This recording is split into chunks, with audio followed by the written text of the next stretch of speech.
तसं बघितलं तर वेळ किती भराभर निघून जाते ना। हे बघा झाडाला आधी छोटे छोटे फणस लागले होते आणि आता ते बऱ्यापैकी मोठे झालेत, बऱ्यापैकी मोठे काय तयारच झालेत।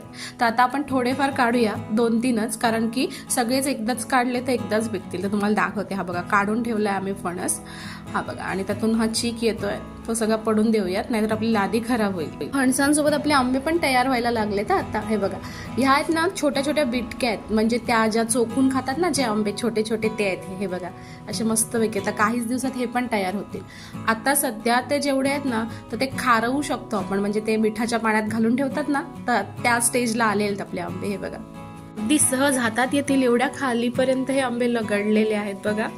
आमच्याकडे ना याला बिटकी बोलतात, चोखायचे आंबे बिटकी, तुमच्याकडे काय बोलतात ह्याला? आणि आपल्या वाडीमध्ये हा पिकून पडलेला पहिला आंबा भेटलेला आहे, म्हणजे ह्या सीझन मधला पिकलेला पहिला आंबा आपल्या वाडीतला। बघूया कापून कसा निघतोय आता।